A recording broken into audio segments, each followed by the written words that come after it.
Kung meron kang 3D printers katulad ng mga to, at saka nito, ito ay isa sa mga bagay na dapat meron ka. Ano to?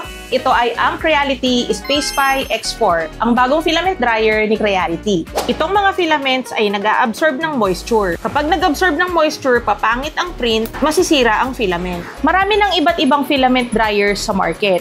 Ano ba yung special kay Creality SpacePi X4? Kaya niya ring mag-dry ng 4 filaments at once. Ang special sa kanya ay dual chamber siya. Ano yung importance nito? I-explain ko sa inyo. Pero bago yan, tignan muna natin kung ano yung parts ng dryer na ito.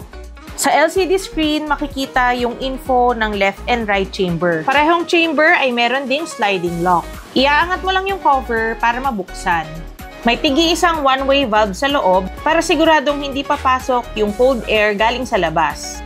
Dito lalabas yung vapor na namuo sa loob. Parehong chambers may lalagyan din ng desiccant. Sa init nga pala nito, pwedeng ma-regenerate yung desiccant mo. May 8 rubber plugs, 4 sa harap, 4 sa likod. Para sealed yung machine habang nagde-dry ka. Pero dito rin natin nilalagay yung PTFE tube. At bawat isa ay may pneumatic fitting para hindi matanggal yung PTFE tube habang nagpiprint. Ito yung ginagamit ko para maprotektahan sa moisture yung filament. Kaso may kamahalan din tong lalagyan na to. Takaw pa sa space. Ito naman yung dryer ko, food dehydrator lang at hanggang 70 degrees Celsius lang.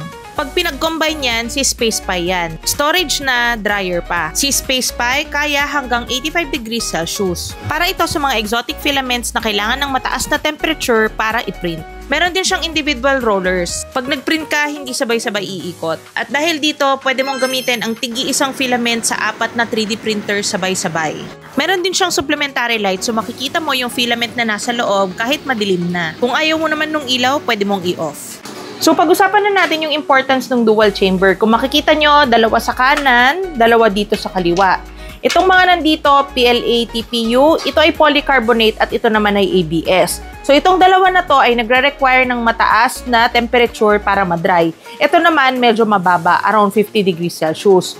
So yung iba kasing dryer, buo siya. 4 nga yung pwedeng ilagay pero sabay-sabay sila na ida-dry. So halimbawa, ang temperature requirement nito ay 80 degrees Celsius, ito naman ay 50. Kapag drenay mo itong PLA at TPU sa 80 degrees Celsius na temperature, pwede siyang matunaw, magdidikit-dikit yan, masisira yung buong spool ng filament.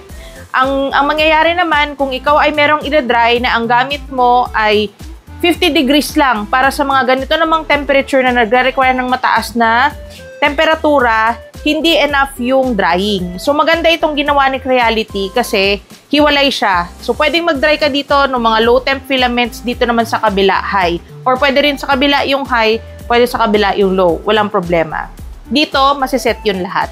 Meron ko ditong 4 years old na TPU. Trinay kong i-print. Tignan nyo naman, sobrang pangit. Tapos makakapal na yung string sa loob. Ito naman yung TPU na na-dry for 8 hours. Diba? Sobrang layo ng quality. Hindi ikaw may problema, ako. Ano nga problema? Moisture ang problema at hindi ang 3D printer. Side by side, makikita mo yung kapal ng string sa loob at yung pagkakulubot niya sa labas. Yan ang nagagawa ng isang dehydrator or dryer ng filament. Tignan lang nating mabilis tong screen. Itong nasa lower left, pwede kang mag-set ng hanggang 3 presets. Halimbawa, dun sa una, 60 degrees, tos 4 hours lang. Pipindutin mo na lang yan. Tapos, mamimili ka lang nung chamber after. Sa manual drying naman, halimbawa, pipindutin ko lang itong sa left, mamimili ako ng filament. As much as possible, dapat magkakasama yung magkakalapit yung temperature requirement. Halimbawa, yung PLA, TPU, PETG, pwedeng magkakasama yan. Tapos halimbawa, nagkamali ka na pagsama mo yung PLA at ABS. Ang susundin ng machine na temperature ay yung sa mas mababa. Mas safe yun kasi hindi masisira yung filament mo. Pag yung mas mataas para sa PLA yung napili, matutunaw yan. Ang galing ng machine na to kasi meron din siyang auto-drying. Pwede kang mamili kung anong chamber yung mag-auto-dry. Ang trigger para mag-auto-dry ay yung humidity threshold. Kung tumaas na ng ganyan, halimbawa 35% yung humidity, mag-auto-dry yung filament. Tapos isiset mo yung target temperature and yung drying time. Ikaw na yung bahala doon. Dito naman sa settings ay pwede mong baguhin itong mga to. Yung ilaw, yung sound, at saka yung screen time. Yung language, yung unit, at makikita mo yung machine info.